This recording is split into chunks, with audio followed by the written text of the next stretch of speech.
वन्दितु सर्वसिद्धे ध्रुवममलमणोगमं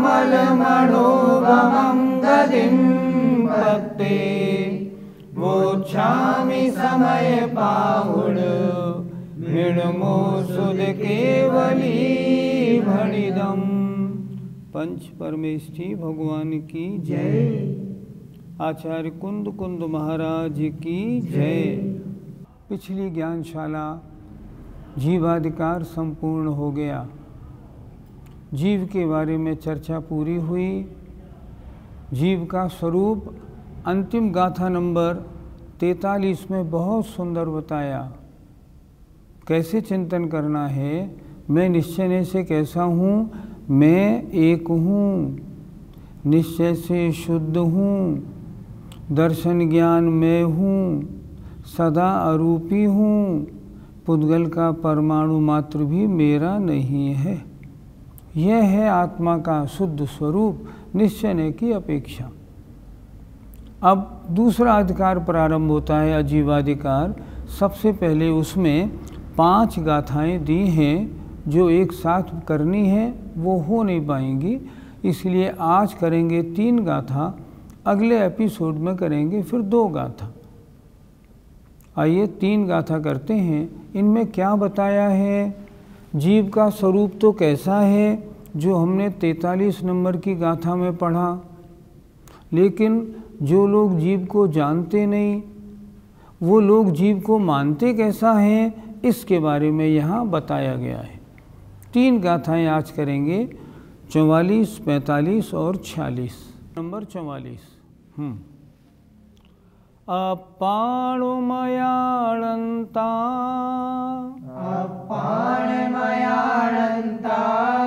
मूढादुपरपवादिनो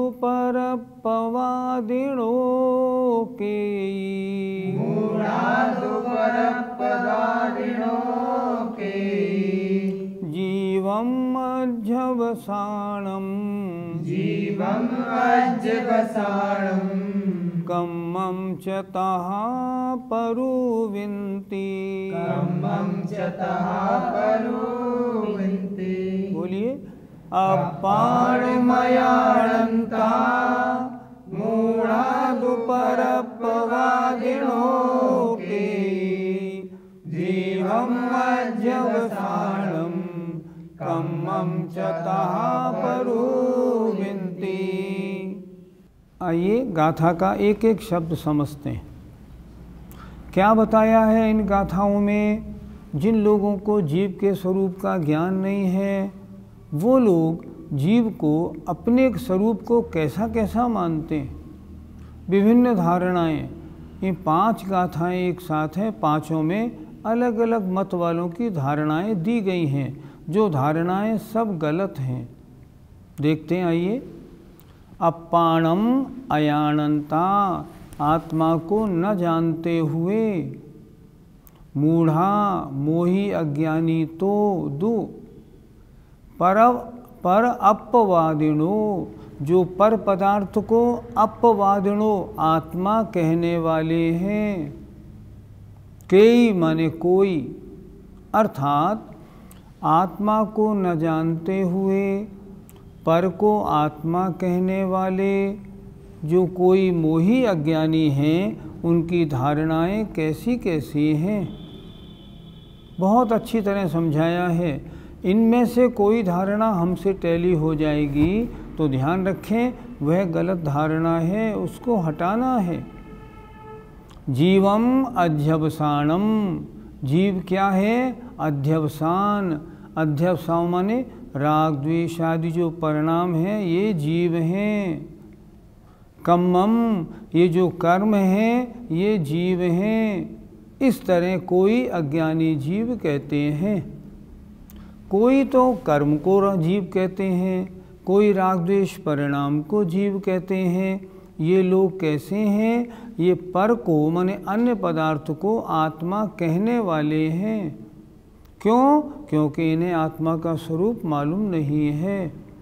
फिर एक बार देखें। अपाणम अयानंता, आत्मा को नहीं जानते हुए, मूढ़ा, क्या शब्द प्रयोग किया है आचार्यों ने? मूढ़ा, मूढ़, अज्ञानी, मूर्ख।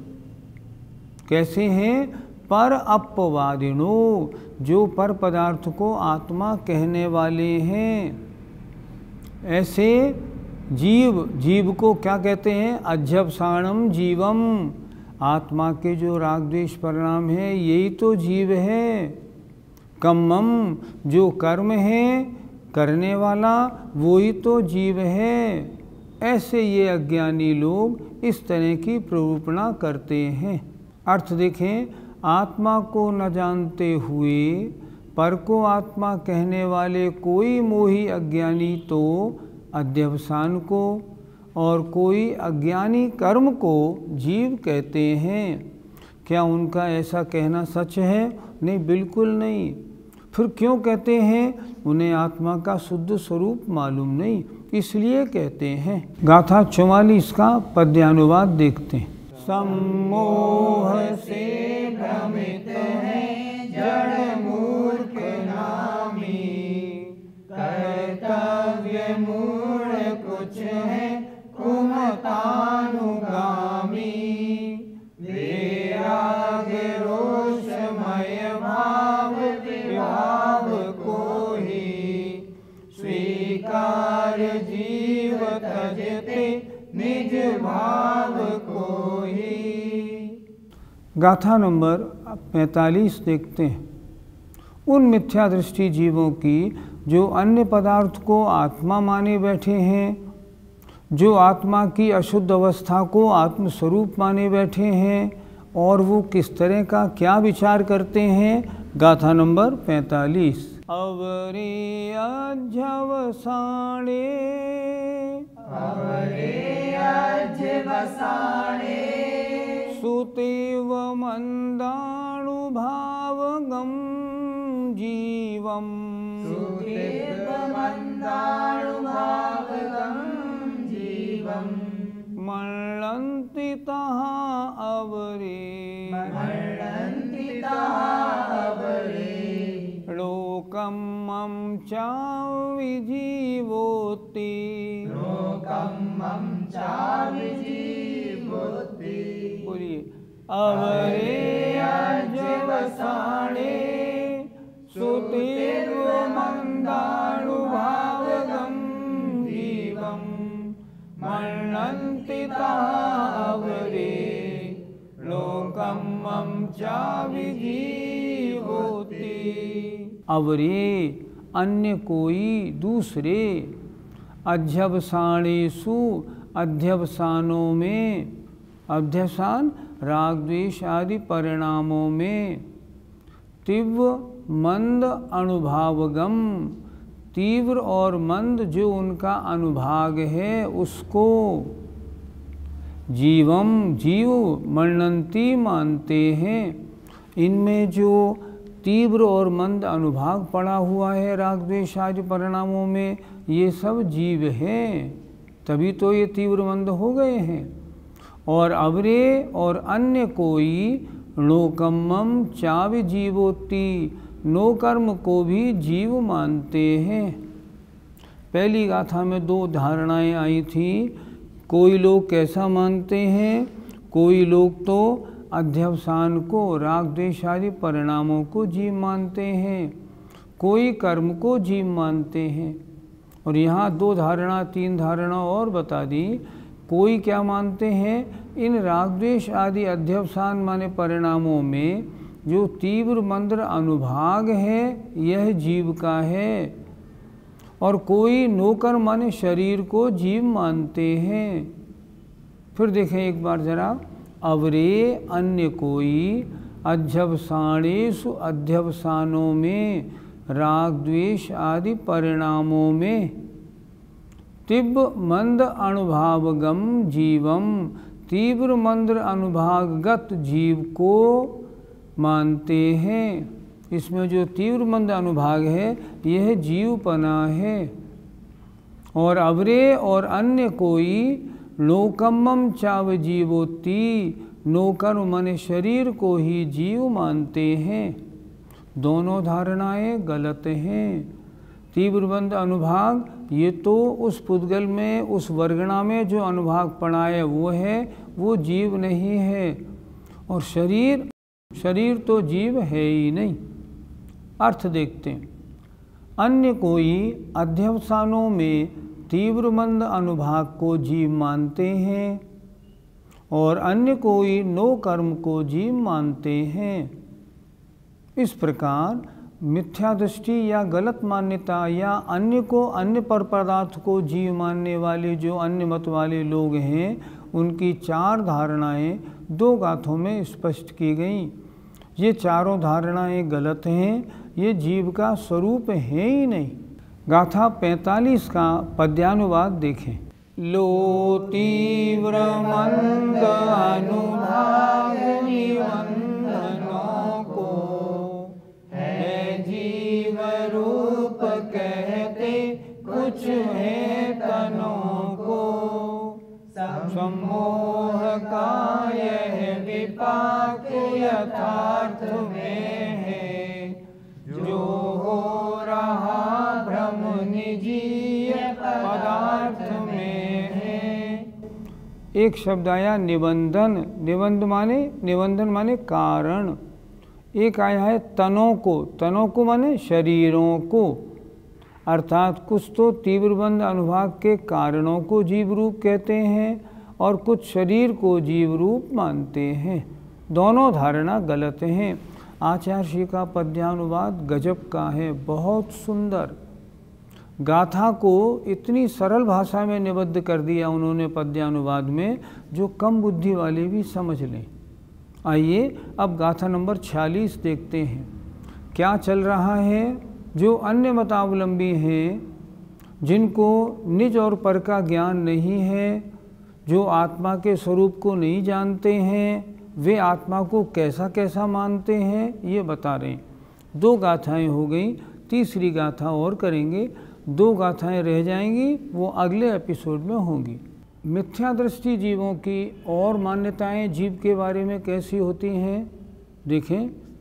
कम सुदयम जीवम,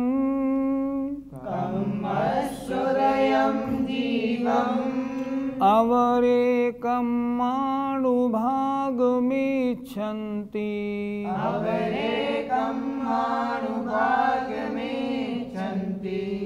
तिव्वत्तण मंदत्तण, गुणे ही जो सो हवदि जीवो। बोलिए। कम सुदयम जीवम, अवरे कम्माणुभागमिच्छन्ति, तिव्वत्तण मंदत्तण, गुणे जो सो हवदि जीवो। एक बात फिर सबको याद दिला दूं। समय सार जी 2 प्रकार के इस समय बाजार में हैं। एक आचार्य अमृतचंद स्वामी की टीका के अनुसार, एक आचार्य जयसेन जी की टीका के अनुसार। मैं ये बात इसलिए बता रहा हूँ, आप लोग सोचते होंगे गाथा नंबर क्यों नहीं मिल रहा हमारे समय सार से। अगर आपका समय सार अमृतचंद स्वामी का है, गाथा नंबर नहीं मिलेगा।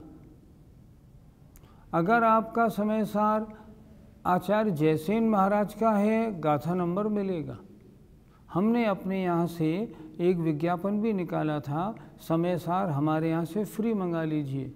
अगर आपने पत्र नहीं भेजा हो, आज ही पत्र भिजवा दें और हमारे यहाँ से समय सार आचार्य जयसेन महाराज का मंगा लें। अमृतचंद स्वामी का समय सार और आचार्य जयसेन स्वामी के समय सार में इतना अंतर है। उसमें भाषा कड़ी है, इसमें भाषा बहुत सरल, बहुत अच्छी है। इसलिए ज़रूर मंगाएं, फिर देखें। अब जैसे मैं जो गाथा आपको पढ़ा रहा हूँ 46, ये अमरचंद स्वामी के समय सार में 41 है, 5 का अंतर है। चलें अब एक एक शब्द का अर्थ देखते हैं।